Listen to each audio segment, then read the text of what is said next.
experience as an ableist in the year 2024, the month of February.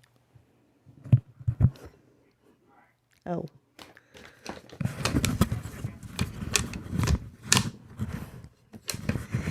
Hey everyone, welcome to my channel. Today I'm not going to be talking about migrants. I'm going to be talking about ableists, like myself. I have been a mother to medically needy children, special needs, handicapped. Back in the day, they called it crippled. For 40 years. 40. Yeah, 40 years. See my gray hair? Part of it's inherited. Part of it's being an ableist all my life. So as an ableist, what's it like for me? What's it like to be an ableist? Well, I'm going to give you a little example. I had to take my 39-year-old son, who I don't even know how to refer to anymore now in this new ableist society. Let's just say that,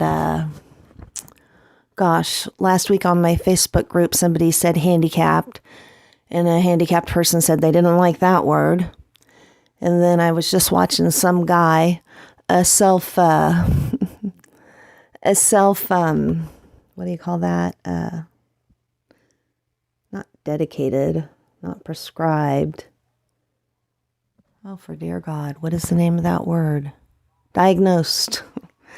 Self-diagnosed, self-diagnosed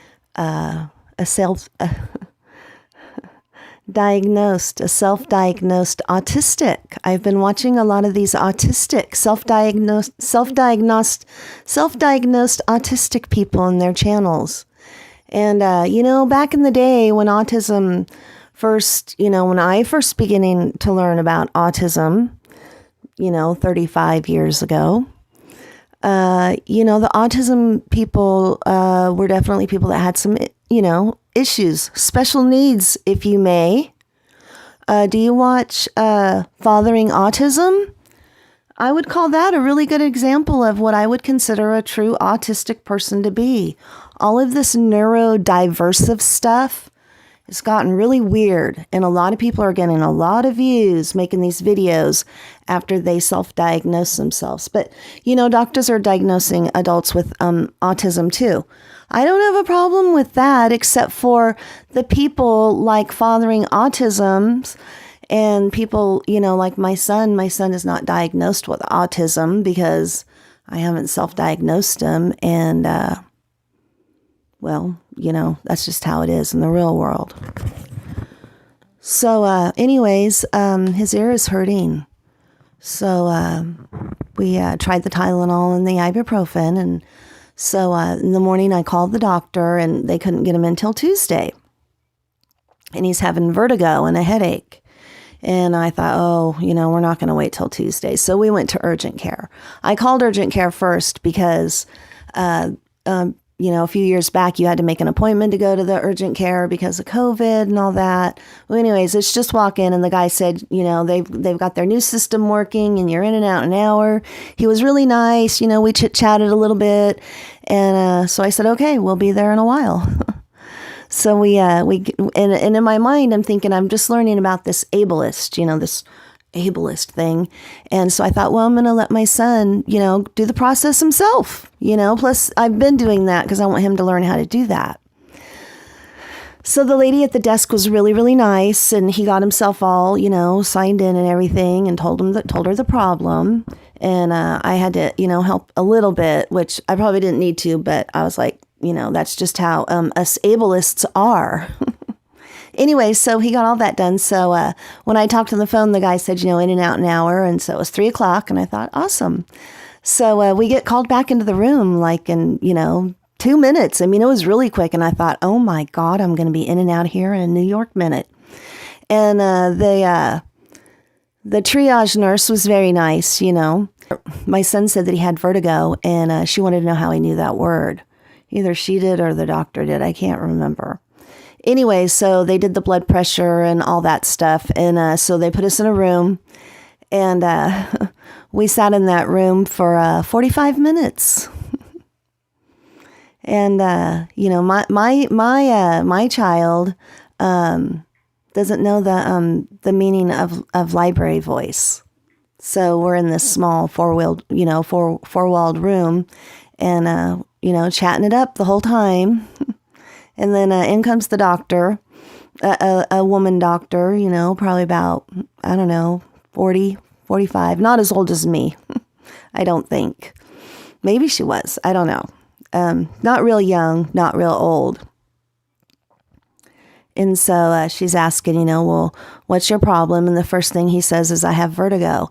And she says right there, she goes, well, we really don't help people with vertigo here.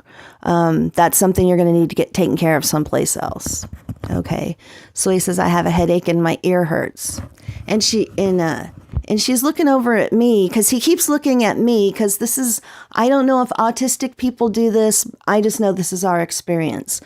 Because I told him, I said, I'm going to have you explain to the doctor everything that's wrong. So, you're accustomed to doing that. I'm getting older, he needs to know how to do some of this stuff because, ableists, he's going to be, if something happens to me, he's going to be out in that world where everybody thinks that, us ableists are just ruining everything for people with special needs, handicapped, crippled, whatever, disabled.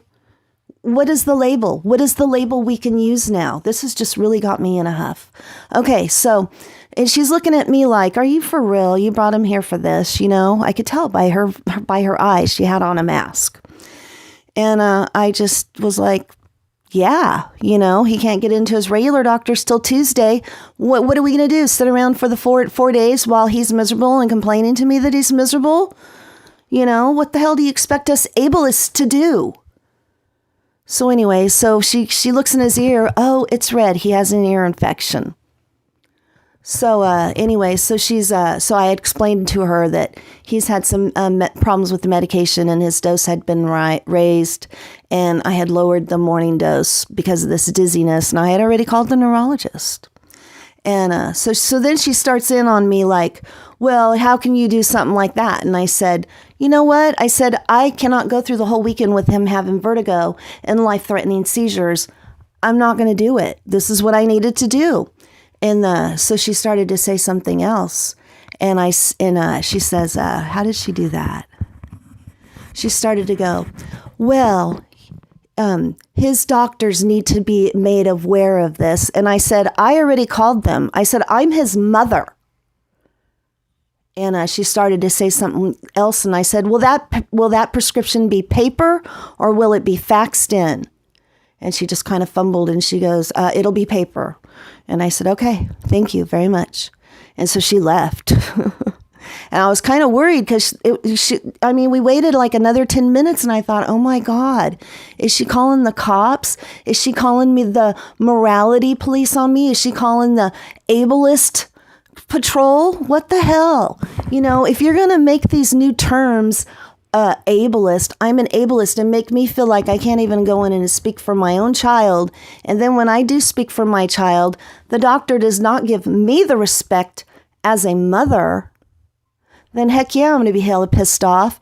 And I was kind of worried when she left that she was out there. I don't know who she'd call, the police. I wasn't that upset, but look at what happened to Lisa Edwards. It doesn't take much. So as I'm sitting there, I'm thinking, my God, what if she calls I don't know, Adult Protective Services because I was, I just told her, I'm his mother. Don't fuck around with me. I know what I'm doing. I've been doing this a long time. I didn't say all those words, but, so I don't know. Maybe she went and called the neurologist to see if I really had called, which I did. I called. But, yeah, the people that are, all this new, autistic people, okay, maybe you think a little different. Everybody does. I'd probably call myself autistic half the dang time. I don't know why everybody needs to have all these labels now. When I was young, you didn't want to have a label. Now everybody wants to be a label. Everybody has to have a pronoun. Everybody's got to be butthurt about ableists trying to help them in their lives. This is going to do a lot of harm to the people that cannot make a whole YouTube channel and videos and do all that stuff. That's the people that this is going to hurt. The truly special needs community. And I don't feel bad about calling them special needs because they do have special needs.